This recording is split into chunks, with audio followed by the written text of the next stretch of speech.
Evening, everybody. Welcome to the February 10th, 2026 meeting of the Escondido Planning Commission. If you could please rise and join me in saluting the flag. Ready, begin. I pledge allegiance to the flag of the United States of America and to the republic for which it stands, one nation, under God, indivisible, with liberty and justice for all.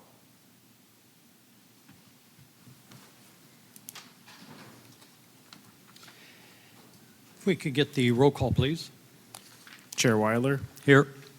Vice Chair Spear, Here. Commissioner Maccaro, Commissioner Jester, Commissioner Stevie, Here. Commissioner Correll, Commissioner Gustafson. Here. Moving on to approval of the minutes from January 13th, 2026. Do we have a motion or discussion? Motion to approve. Oh, you know what? Sorry. There's only one slight change, is the date on the minutes. It says 2025. If we can just make sure that gets corrected. Yes. But other than that, we have a motion by Vice Chair Spear. We have a second? A second motion. Second by Commissioner Jester. If we can get the vote. Motion to approve the January 13th, 2026 meeting minutes. Chair Weiler, Here. Vice Chair Spear, Approve. Commissioner Maccaro, Here. Commissioner Jester, Approve. Commissioner Stevie. Approve. Commissioner Correll, absent. Commissioner Gustafson. Approve. The vote is 5-0 to 1 to approve the January 13th, 2026 meeting minutes. Thank you. Any written communications on anything not on the agenda this evening? None. Same with oral communications? None. All right, moving on to public hearings. Before us tonight is PL 24-0126. This is the Juniper Street office to residential conversion. Do we have any disclosures? None. The only disclosure I have is that I did drive by the site. So if we have the staff presentation.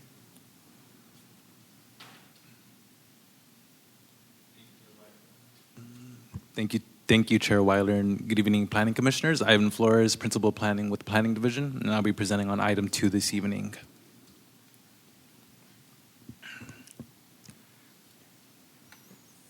Just for discussion on just for a brief overview on what we'll be discussing this evening, here's a slight breakdown of the presentation before the Commission this evening.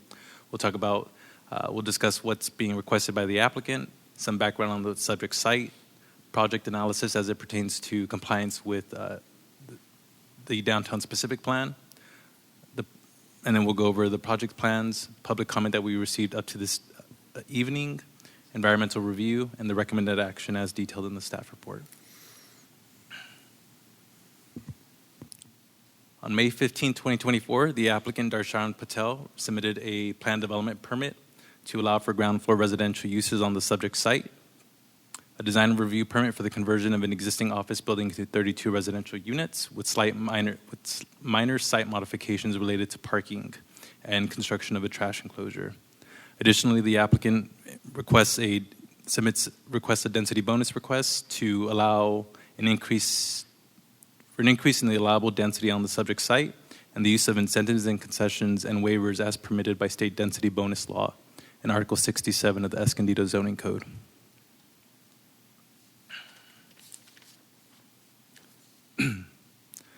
The project site is approximately 0.67 acres. It's surrounded by non-residential uses to the north, such as the church, commercial buildings to the west, multifamily to the east, and commercial buildings to the south. It's improved with an existing 20,000 square foot office building, which has been used by various business services throughout the last several years. Additionally, it's located on the suitable sites inventory as identified in the city's housing element.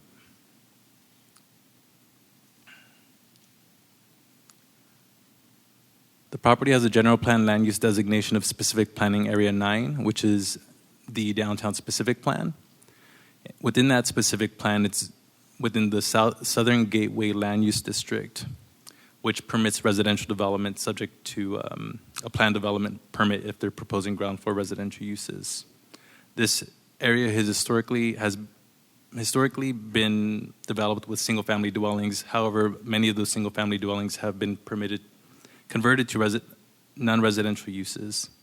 Additionally, it serves as an extension of Grand Avenue due to its close proximity to Grand Avenue. It encourages higher density developments to support the surrounding commercial uses.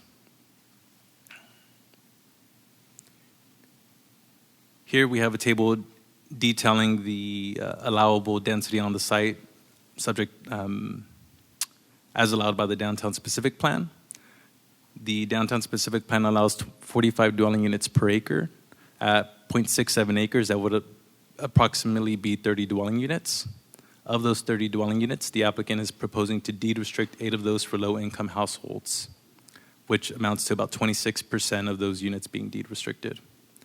This would allow an increase in density. However, the applicant is only proposing a 5% increase for a total of 32 units. Additionally, as stated earlier, the project is located on the suitable sites inventory. The city, when it adopted its housing element, identified 22 units on this site, comprising of 14 low-income units and 8 above moderate units. Overall, there's an increase in what we had anticipated on this site. However, there will be a loss of 6 low-income units. As detailed in the staff report, this loss would not impede the city's ability to meet its obligations for those low-income households.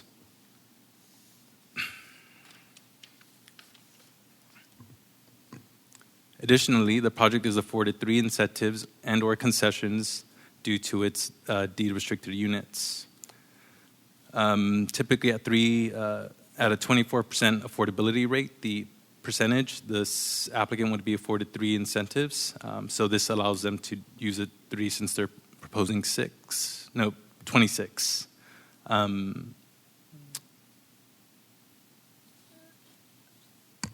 Of those, they intend to use those 3 on improvements to the adjacent alley. Typically, new developments are required to resurface up to the center line. However, they will be using that on that improvement, sidewalk improvements along the project's frontage, and the requirement to extend the public sewer main across the project's frontage. Additionally, they're allowed waivers, which typically are applied to site development standards that physically preclude the project as proposed. In this case, they are waiving the requirement for covered parking. The downtown specific plan requires 1 covered space per unit. None of these spaces that are provided by the applicant will be covered.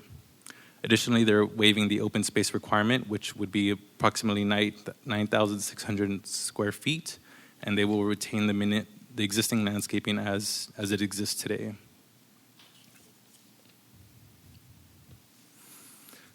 Here we see the existing site plan.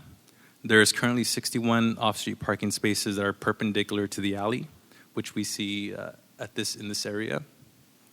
And the other existing condition is this trash enclosure that will be with this trash dumpster that will be within an enclosure as a part of the development proposal. As stated throughout the Planning Commission staff report, very minor site modifications are proposed, with the exception of the parking and the trash enclosure.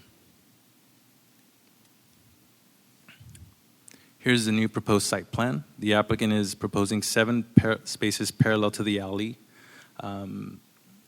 which would result in the loss of those parking spaces, wheel stops to address issues of circulation, and a new trash enclosure shown there at the north corner of this project site.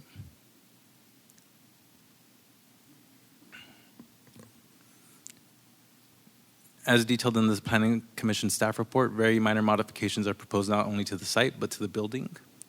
The applicant proposes new windows along the project's frontage, and we see those throughout the west elevation and the east elevation. My apologies, this is the same elevation. They intend to stucco portions of the building. However, the building's material would most likely would be retained, with the exception of those areas that are stuccoed. The project was noticed in accordance with the Escondido zoning code. Up to this public hearing, we received 3 public comments. One of those was attached to the Planning Commission staff report. One raised an issue regarding the availability of on-street parking and the potential parking impacts from this project. And one was written in support of the project, and that was forwarded to the Planning Commission before this hearing.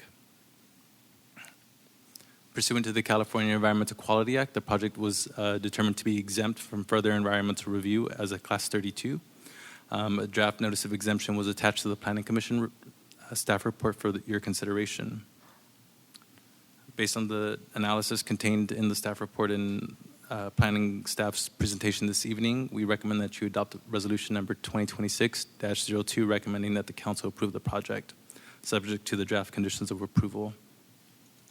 And that'll conclude staff's presentation, and the applicant is present this evening. All right, thank you, Mr. Flores. Any questions of staff? Commissioner Spear. Thank you. Just a question of understanding. I see that the setbacks, are asterisked as existing setbacks, of course, but non-compliant with what would be a project today.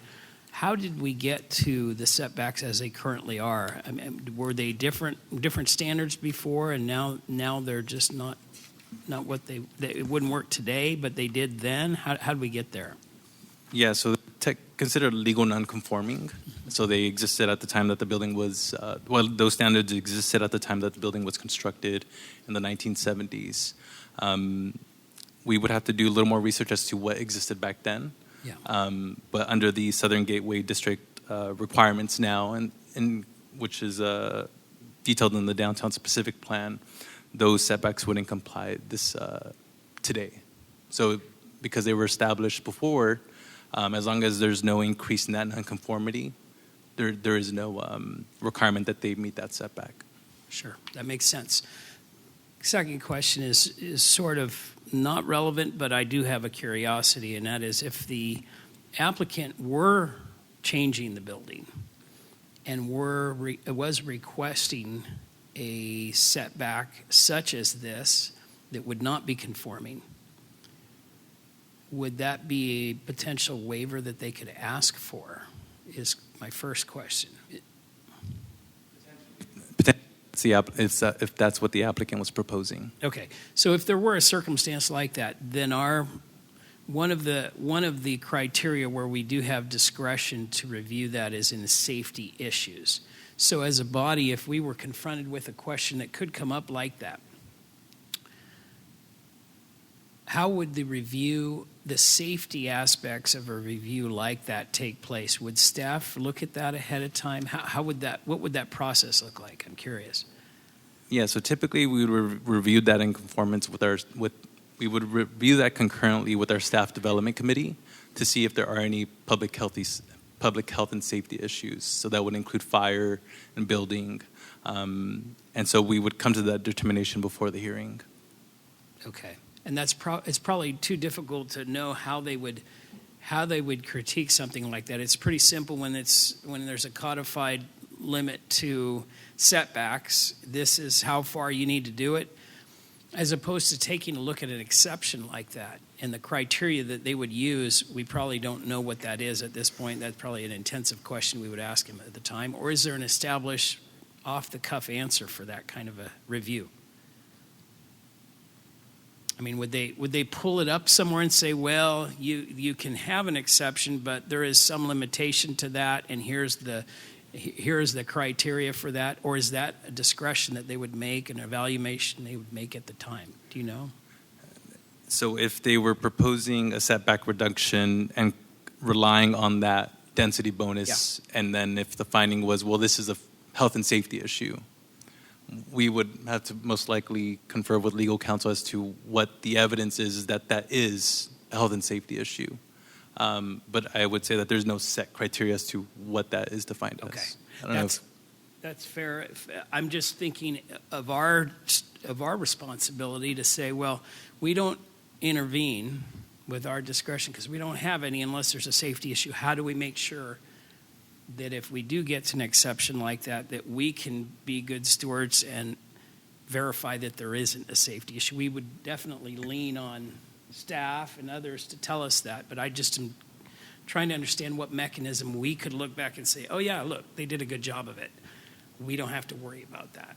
Any thoughts? Yeah, I would just add, again, just qualifying that this is kind of hypothetical. Yeah, You're not it actually, is. it doesn't It actually is, apply to this yeah. project that's in front of you today. Fair. So I don't want to get too much in the hypothetical weeds, Sure. but I think in general, each department is going to examine the waiver requests to make sure that they don't see any concerns that would Yeah. be in terms of health or safety. And so we would rely very much on the expertise of staff to develop those. Okay. Thank you. I appreciate that. That's all I have. You know what, and because I had a very similar question as it relates to one of the waivers, and that was sidewalk improvements. So there's sidewalks out there. I guess my question comes from, what's the condition of the sidewalks? Because if that's a waiver, there must be something up with the sidewalks. Now, I didn't walk down the sidewalk to see if they were lifted up or if there were issues. So would that be considered a safety type of issue? So when it comes to the sidewalk, so I just want to clarify that they're using that as an incentive or concession, right? They're limited to 3. The incentive or concession is typically a financial burden on the applicant. And the burden falls on us to say that, well, no, it's not. And that is, it is a public health and safety issue. And so just want to clarify that for the record. I could refer to our engineering department who can kind of detail what those standard sidewalk improvements would be on a project like this. If I could get a clarification, just so we know, in, at least for this project and, of course, future projects to come. Part of the sidewalk is lifted up because of tree roots, and then some of the sidewalk is cracked for whatever reason. Maybe equipment drove over it in the past, and so the recommended remedy for that would be a removal and a replacement of sidewalk, because that's pretty much the only way you can repair sidewalk. And so that's the concession that the applicant was asking for, to not have to remove and replace those portions of sidewalk that were damaged. Okay, and purely for my own knowledge here, this is out in the public right-of-way? Correct. So is that an improvement or, whose maintenance responsibility, I guess is what I'm asking, because if it's a waiver, it means that it's the applicant's responsibility to maintain that. But if it's out in the public right-of-way, if this project didn't come forward, then that becomes a city maintenance issue? That's right. Okay. So follow-up question to that. If it's a current trip and fall hazard, it becomes a safety item, correct? I'd have to defer to legal. So I think the distinction is who would be responsible for it. So if there is a safety issue and it's in the city's right-of-way that the city is responsible for maintaining, that's something that the city would need to look at and repair as a safety item. The issue for this project is whether whether the concession that they're asking for is something that would save them money. It's the question is whether it's a reduction, in savings, and that's what they're asking for. No, understood. Yeah. Can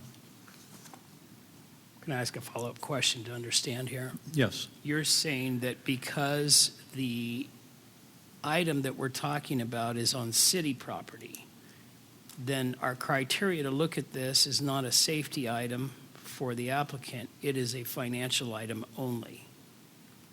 So it's a little bit of a combination of the two. And actually, I'm going to point to one of the comment letters that we received. It's the comment letter from HDF, and they actually talk about the concessions. And in order to deny the concession, you'd have to find two things, basically. You'd have to find that the concession would not result in an identifiable and actual cost reduction, and that the concession would have a specific adverse impact on public health or safety. And so I believe that in this case, the engineering department looked at the existence of, the sidewalk as it exists today, and determined that it would not be a public safety hazard to allow them to not improve that. And the understanding is, if it is, like you say, a trip and fall hazard, the city does have the responsibility to go out and fix it. I don't know the specifics of that sidewalk and whether it constitutes that sort of hazard. I would imagine, if it did, the city would need to get out there and fix it. Is that a question the city is prepared to answer on the trip and fall?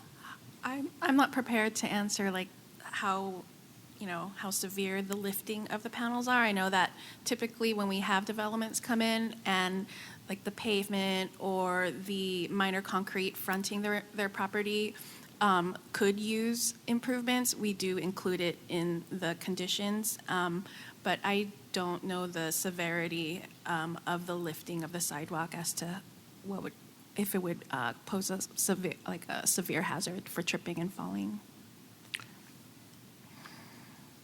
Did you suggest that both of those triggers must be in place for us to use discretion on this, financial as well? That is correct. Okay. So any of these, if it's just a safety item, is not enough?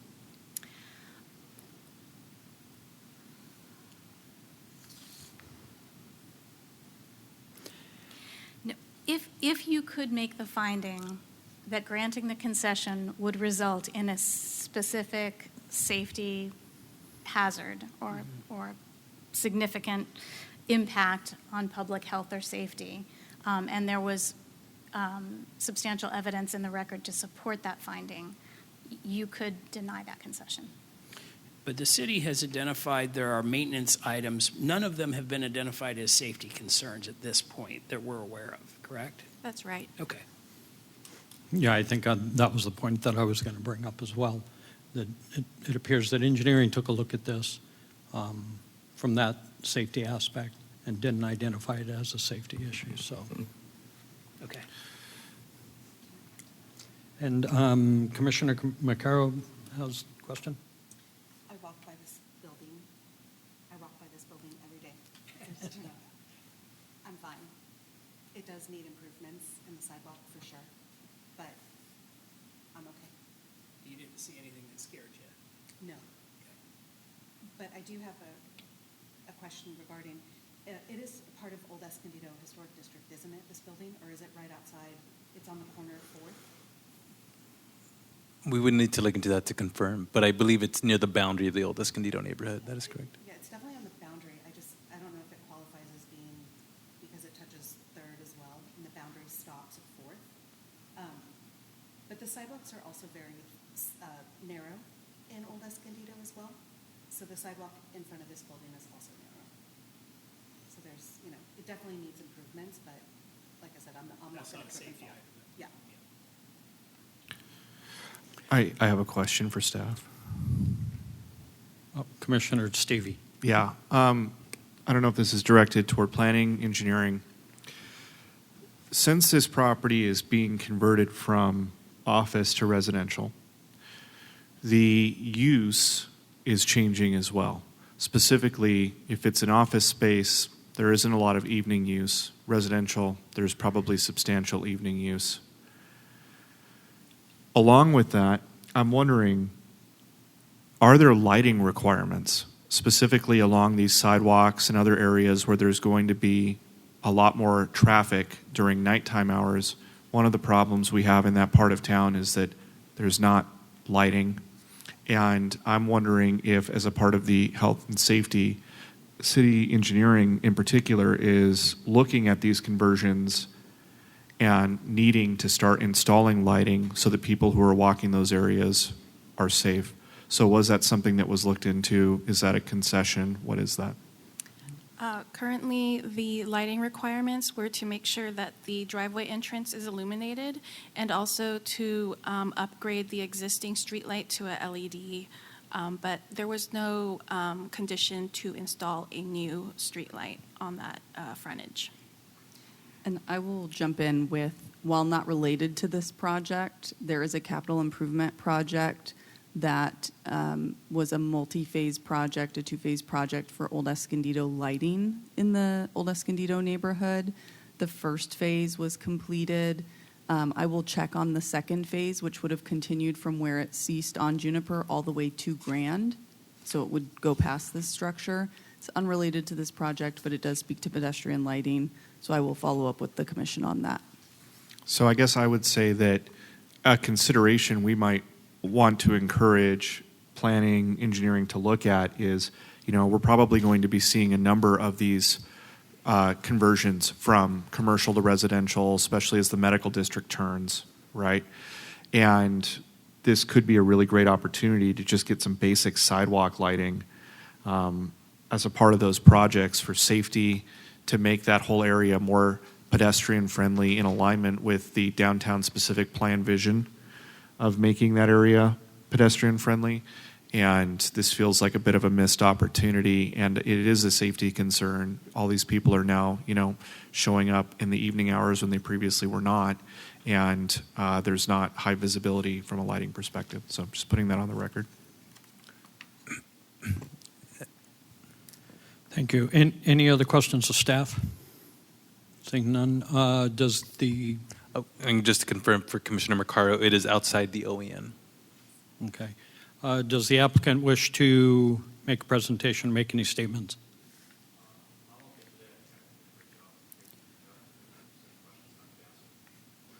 Any questions of the applicant? Seeing none?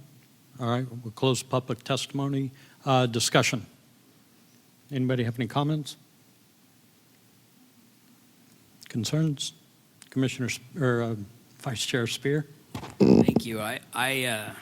I don't know if it's just prudent to have a discussion regarding some of the concerns that were submitted to us. I know there were some, and it may or may not make any difference, but I know there was one that came in regarding parking, and I think it's important to make on the record the distinction, or make the point that while I think it's a valid concern and we all may share it, I think it falls outside of our discretion to impose any standards on the parking issues based on the nature of this project. But I believe that's correct, is it not? That is correct. So I just don't want anyone that would submit a comment like that to feel like we didn't address it or we didn't consider it.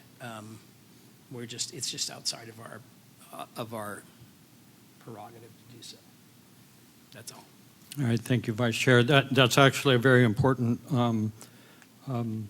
statement that you made because of the input that we got from the public.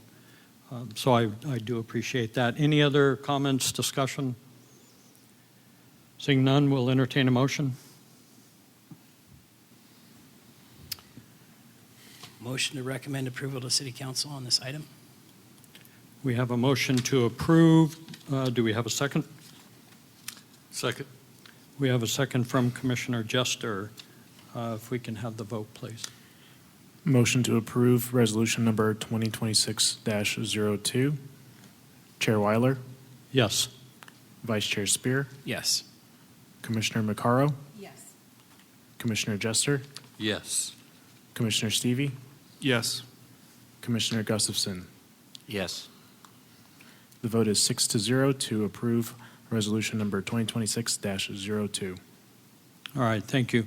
Good luck at City Council, Mr. Patel.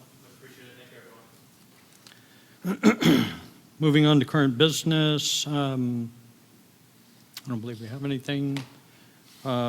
Future agenda items. Any commissioner wish to place anything on a future agenda? Seeing none. Or communications. Doesn't look like anybody else showed up. None. Planning commissioners report. Any report from the planning commissioners? None. City planners report. Future agendas. Yes. So We are anticipating a canceled February 24th Planning Commission meeting. We don't have any private development projects on the horizon for that meeting, but we anticipate reconvening at the first meeting in March. We will be entering the policy show, where you will start to see annual progress reports on the housing element, the general plan, as well as the planning service area work plan will come back to the commission for a new 2-year cycle to as a current business item to share everything that the planning service area has on its docket for the next 2-year cycle. It'll be an informational session. It will be a open question and answer. We can delve into the projects that are listed there. This will be policy work, not private development projects, so it is open for discussion on the projects that are listed. And that's all I have. All right, thank you. Any other comments? Seeing none, this meeting is adjourned.